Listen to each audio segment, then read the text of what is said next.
ёслолын үйл ажиллагааны шилдэг спортын холбоодыг тодорхойлоход бэлэн боллоо. Аргентины шилдэг холбоо, Монголын дугуй холбоо. Дугуй холбооны хүн сарсан бидний нэрийн чигээр алдаалаа.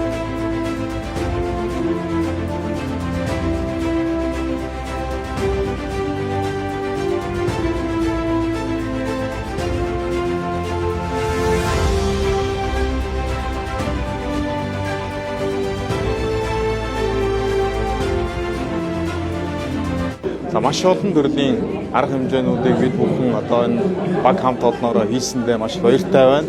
За энэ дайчламд одоо Монголын дугуй холбоог үе үе удирдахсан удирдлагууд ахмадуудаа болон дугуй спортод хайртай нийт одоо монголчуудаа болон энэ дугуй спортыг одоо дэмжин ажилладаг, хамтран ажилладаг нийт одоо спонсор байгууллагуудаа бүгдэд нь баярлалаа. Бүгдэд нь ажлын өндөр амжилтыг хүсье.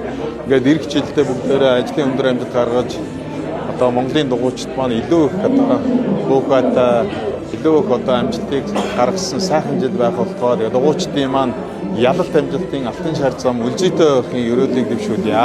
Энэ жилийн хувьд бол Монголын дугуй холбооноос бол дугуй спортыг сурч ирсэнтэй холбоотой Монгол улсад бол нийтдээ 22 арга хэмжээ тэмцээн уртаа зохион байгуулсан. Тэр тусмаа манай холбоо бол хөдөө орон нутгийн дугуй спортыг сурчлагууднаас бүх улсын чанартай томоохон арга хэмжээнүүдээ бүгдийг орон нутгийн зохион байгуулснаар онцлог болж байна. Манай үндэсний шигшээ багийн тамирчид бол нийт 15 арга хэмжээнд оролцсон. За үүнээс манай олон улсын дугуй холбоонд бол нийт 210 орн бүртгэлтэй байдгаас манайх энэ чансаагаараа бол дэлхийд 37-д эргэлдэж байна.